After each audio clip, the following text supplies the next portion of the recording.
आऊज़ु बिल्लाहि मिनश्शैतानिर्रजीम बिस्मिल्लाहिर्रहमानिर्रहीम। Hope so कि आप सब लोग ठीक होंगे। अभी जैसा कि आप लोगों को थंबनेल देख के पता लग गया होगा,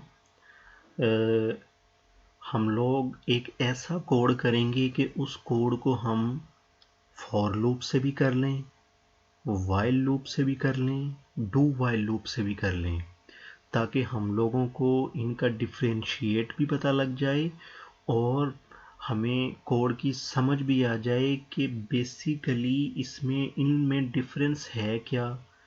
वाइल लूप में कंडीशन कब आती है, बॉडी कब एग्जीक्यूट होती है, इसी तरह डू वाइल लूप में और इसी तरह फॉर लूप में हमें इनके वर्किंग का तरीका पता चल जाए।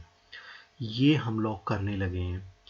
तो हम लोगों ने जो कोड रखा है ना, इसको सीखने के लिए ये जो एंड पे एक ये वाला कोड है ना, ये मैंने रखा है। ये हम तीनों जो है वो देखेंगे, डू वाइल लूप से भी, वाइल लूप से भी और फॉर लूप से भी। फॉर लूप की जो हमारी ये क्लास है, क्योंकि लास्ट जो हमने देखा था वो फॉर लूप को ही हम लेके चल रहे हैं। डू वाइल लूप और वाइल लूप हम लोग ऑलरेडी कर चुके हैं, तो वो कोड मैंने इसीलिए ऑलरेडी कर लिए थे। लेकिन फॉर लूप का कोड अभी मैं आप लोगों की आंखों के सामने यहाँ पे अपनी कंप्यूटर स्क्रीन पे करूँगा। तो ये जो है स्टेटमेंट है, write a program display the counting from 1 to 10 using for loop. हम एक ऐसा प्रोग्राम करेंगे कि जिसमें 1 से 10 तक काउंटिंग आ जाए फॉर लूप को यूज़ करते हुए। लेकिन आप लोगों ने टेंशन नहीं लेनी, मैंने ये कोड डू वाइल लूप में भी किया है, डू वाइल लूप में भी करेंगे और उसके अलावा हम ये वाइल लूप में भी समझाऊंगा मैं आप लोगों को, और फॉर लूप में भी। तीनों लूप्स में मैं आपको ये क्वेश्चन करवाऊंगा। तो चलते हैं अपने डेव की जानिब। सबसे पहले यहाँ पे आप लोग लिख लें basic structure hashtag include iostream using namespace std main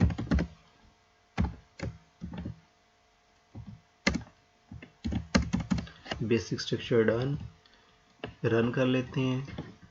आप लोगों को अभी इतना तो पता चल गया होगा मैं क्यों रन करता हूँ। बेसिक स्ट्रक्चर लिखने के बाद इस तरह कोई छोटी सी भी मिस्टेक हो वो फाइंड करना आसान होती है। सबसे पहले हम क्या करेंगे, एक डाटा टाइप ले लेंगे, इंटीजर डाटा टाइप n, और देन हम फॉर लूप लगाएंगे। फॉर लूप में हम इनिशियलाइज भी यहाँ पर ही करवाएंगे कि 1 से स्टार्ट हो। देन हम कंडीशन भी यहाँ पर ही लगाएंगे और देन हम इंक्रीमेंट भी यहाँ पर ही करवा देंगे। है ना मज़े की चीज़। इनिशियलाइज भी यहाँ पे करवाया, कंडीशन भी यहाँ पे लगाई और इंक्रीमेंट भी हमने यहाँ पर ही करवा दिया। अब हम क्या करेंगे, सी आउट, सिंपली सी आउट करवा देंगे जो हमने डाटा टाइप n ली हुई है वो, और एंड लाइन इसलिए करवा देंगे ताकि हर दफ़ा नई लाइन में हमारे पास जो है वो नंबर आए।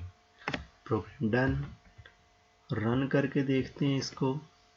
1 से 10 तक काउंटिंग आ ही जानी थी, हमने की जो इतनी मेहनत से है। तो ये देखें, ये मैंने आप लोगों के लिए क्या रखा हुआ है। ये सेम कोड ये मैंने किया हुआ है वाइल लूप से, ये किया हुआ है डू वाइल लूप से, और ये मैंने अभी कर दिया फॉर लूप से आप लोगों के लिए। ये मैंने कर दिया फॉर लूप से। सबसे पहले हम लोग देख लेते हैं डू वाइल लूप से क्या हुआ है। डू वाइल लूप से देखेंगे सेम कोड है, ये भी आप लोगों के पास काउंटिंग 1 से 10 तक दे रहा होगा, लेकिन ये हुआ वाइल लूप में, ये हुआ डू वाइल लूप में। इसी तरह ये भी हमें सेम आउटपुट दे रहा है, और ये हुआ फॉर लूप में, ये भी हमें सेम आउटपुट दे रहा है। अभी हम लोगों ने इनका थोड़ा डिफरेंशिएट देखने की कोशिश करनी है ताकि हमें इसकी समझ आ जाए। वाइल लूप में क्या हुआ है, हमने पहले एक डेटा टाइप ले ली है, इंटीजर n डेटा टाइप हमने ले ली है, फिर हमने इनिशियलाइज करवाया, इनिशियलाइज करवाने के बाद फिर हमने लूप लगाया। कौन सा लूप लगाया? वाइल लूप लगाया। और वाइल लूप के अंदर हमने सिर्फ और सिर्फ कंडीशन लिखी और कुछ भी नहीं। फिर हमारे पास आई लूप की बॉडी। लूप की बॉडी के अंदर हमने डिस्प्ले करवाया और डिस्प्ले के नीचे ही देन हमने इंक्रीमेंट करवाया। ये देखें, ये हमने लूप की बॉडी यहाँ पर में हमने डिस्प्ले करवाया और डिस्प्ले करवाने के बाद इंक्रीमेंट करवाया। इसी तरह हमने फॉर डू वाइल लूप देखा। डू वाइल लूप में एक डेटा टाइप ली, उसे इनिशियलाइज करवाया। पहले हमने एक दफ़ा जो है वो एग्जीक्यूट करवा दिया और बाद में हमने कंडीशन लगाई। फॉर लूप में ये था कि पहले कंडीशन को चेक किया और उसने फिर इनिशियलाइज करवाया।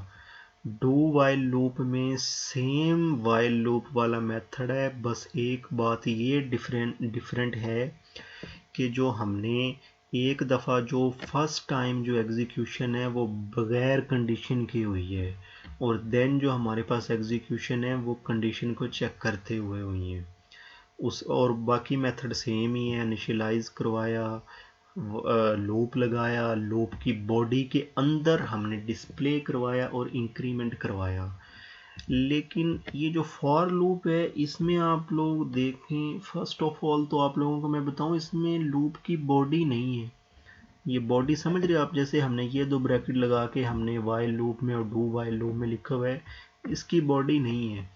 और इसमें एक ये आप लोगों ने देखा होगा कि हम यहाँ पर लूप के अंदर ही हम इनिशियलाइज भी करवा देते हैं, लूप के अंदर ही हम कंडीशन भी लगा देते हैं और इंक्रीमेंट भी लगा देते हैं।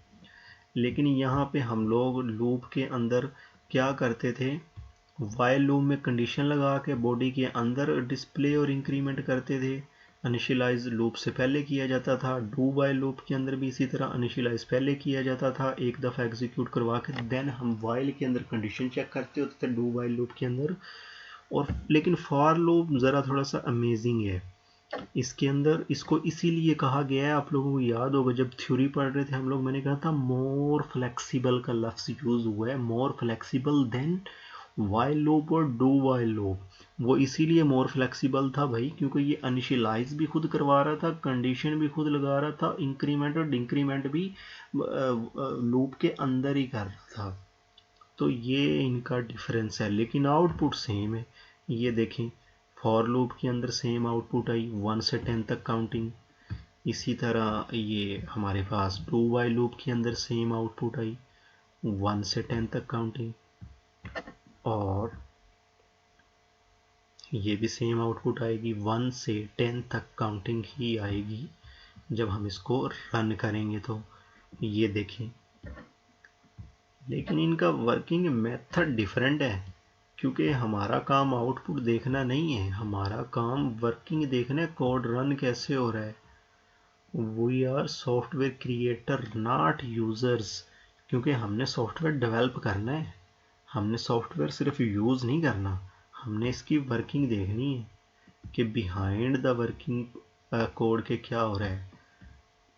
होप सो कि आप लोगों को मैं समझा सका हूँगा, आप लोगों को डिफ्रेंशिएट पता चल गया होगा, डिफरेंस पता चल गया होगा कि while loop, do while loop और फॉर लूप के अंदर क्या होता है। फिर भी आप लोगों को क्वेश्चन हो तो मुझसे ज़रूर पूछ लीजिएगा।